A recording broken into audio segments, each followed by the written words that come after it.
रोम, योद्धाओं का शहर, दुनिया के मालिक। लेकिन जरा सोचो, अगर उनसे भी बड़े जानवर होते। कहानियां तो हैं जो धीमे स्वर में बताई जाती हैं। किस्से हैं राक्षसी जीवों के जिन्हें रोम ने अपना गुलाम बना लिया था। क्या ये बातें सच हो सकती हैं? क्या ताकत के भूखे रोम ने डायनासोर को भी नहीं छोड़ा? इसका जवाब पुराने खंडहरों की तरह रहस्य में छुपा है। कुछ लोग इसे मनगढ़ंत कहानी मानते हैं, दूसरों का दावा है कि सबूत दबे हुए हैं, लोगों की नजरों से दूर। लेकिन सवाल तो उठता ही है, एक ऐसा सवाल जो रोम की विरासत पर ही उंगली उठाता है। आखिर वो किस हद तक जा सकते थे? अपनी बादशाहत के लिए वो कौन सी हदें पार कर सकते थे? सच्चाई हमेशा की तरह कहानी और हकीकत के बीच में कहीं छिपी है। इसे जानने के लिए हमें रोम के सबसे शक्तिशाली दौर में वापस जाना होगा। सम्राटों और ग्लेडिएटर्स के समय में, जीत और साजिशों के समय में, एक ऐसा समय जब नामुमकिन भी शायद रोम की मुट्ठी में होता था। मार्कस ऑरेलियस वेलेरियस, ये नाम रोमन इतिहास में सुनहरे अक्षरों में लिखा है।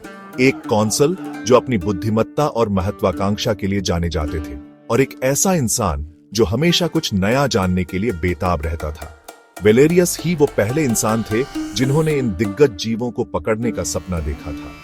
वो राक्षस जीव जो दुनिया के आखिरी छोर पर घूमते थे। अफवाहों और कहानियों से प्रेरित होकर वेलेरियस ने एक खतरनाक सफर शुरू किया।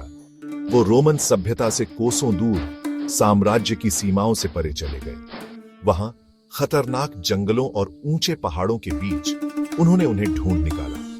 वो कोई मामूली जानवर नहीं थे, बल्कि अपार शक्ति और बुद्धि वाले जीव थे, डायनासोर। लेकिन वेलेरियस ने उन्हें राक्षस नहीं, बल्कि एक मौका देखा। उन्होंने इन दिग्गजों को दुश्मन नहीं, बल्कि रोमन ताकत का हथियार बनते देखा। अपने दुश्मनों के खिलाफ इस्तेमाल करने के लिए हथियार, दुनिया पर अपनी पकड़ मजबूत करने के लिए औजार। और इस तरह चालाकी और क्रूरता के मेल से वेलेरियस ने अपने इस साहसिक योजना पर काम शुरू कर दिया, डायनासोर को पकड़ने और अपना गुलाम बनाने के लिए। वेलेरियस की इस जीत की खबर रोम की गलियों में आग की तरह फैल गई। नामुमकिन मुमकिन हो गया था। जिसे कोई जीत नहीं सकता, उसे जीत लिया गया था। शहर में हैरानी और कौतूहल की लहर दौड़ गई। बड़े से बड़ा आलोचक भी चुप रह गया। पहले डायनासोर के आगमन ने लोगों में मानो तूफान ला दिया। एक विशालकाय ब्राचियोसॉरस जो अपनी लंबी गर्दन से कोलोसियम से भी ऊपर आसमान की तरफ देख रहा था। उसकी मौजूदगी ही रोम की ताकत का प्रमाण थी, प्रकृति पर उनकी जीत का प्रतीक। वेलेरियस एक हीरो बन गए। लोग उनकी जमकर तारीफ कर रहे थे। उन्होंने सिर्फ एक तमाशा ही नहीं दिखाया था, उन्होंने एक हथियार दिया था।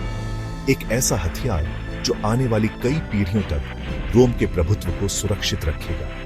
या यूं कहें कि उन्हें यही लग रहा था, क्योंकि असंतोष के बीज तो बोए जा चुके थे। शहर की इस कहुशी में हर कोई शामिल नहीं था। सीनेट के अंदर बेचैनी की फुसफुसाहट शुरू हो गई थी। सीनेटर जो हमेशा से असीमित शक्ति से सावधान रहते थे, उन्होंने वेलेरियस के इरादों पर सवाल उठाए। जो बात चिंता के तौर पर शुरू हुई थी, वो जल्द ही विरोध का रूप ले चुकी थी।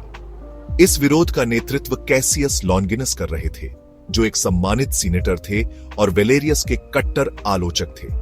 उनका तर्क था कि डायनासोर को पकड़ना घमंड का काम था, प्राकृतिक व्यवस्था के खिलाफ एक खतरनाक कदम। उन्होंने इसके अनदेखे परिणामों के बारे में चेतावनी दी, अराजकता और विनाश की संभावना के बारे में बताया। लेकिन वेलेरियस अपनी महत्वाकांक्षा में अंधे हो चुके थे। उन्होंने इन चिंताओं को अपने ईर्ष्यालु प्रतिद्वंदियों की बकवास कहकर खारिज कर दिया। उन्होंने सीनेट को आश्वासन दिया कि डायनासोर उनके पूर्ण नियंत्रण में है, उनसे रोम को कोई खतरा नहीं है। लेकिन क्या यह आश्वासन सिर्फ धोखा था? क्या वेलेरियस कोई काला सच छुपा रहे थे? भाग 5, विद्रोह। जैसे जैसे समय बीतता गया, शुरुआती खौफ की जगह डर ने ले ली। डायनासोर प्रभावशाली तो थे, लेकिन अप्रत्याशित भी। दुर्घटनाएं हुई, दीवारें टूट गईं, जानें गईं। असंतोष की फुसफुसाहट तेज होती गई, क्योंकि लोगों की बेचैनी बढ़ती जा रही थी। ग्लेडिएटोरियल तमाशे के दौरान ही सब्र का बांध टूट गया। एक कार्नोटोरस, जिसके सींग तलवारों की तरह नुकीले थे, अपनी बेड़ियों से आजाद हो गया। जीव को देखते ही कोलोसियम में अफरा तफरी मच गई। वो स्टैंड के बीच से भागते हुए लोगों को रौंदता जा रहा था।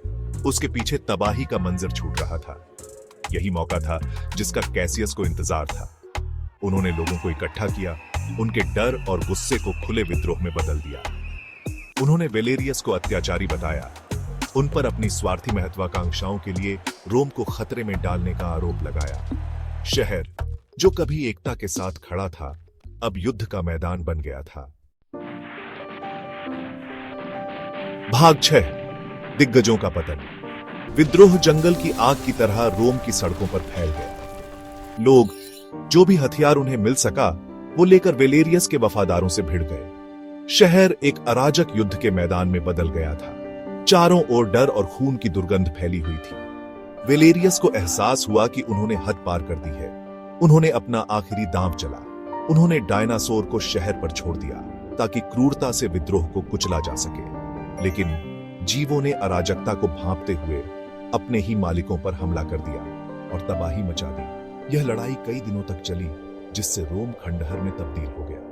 अंत में वेलेरियस और कैसियस दोनों की ही इस नरसंहार में मौत हो गई। वेलेरियस अपनी ही रचना द्वारा रौंद दिए गए, उनकी महत्वाकांक्षा की कीमत की निशानी बनकर।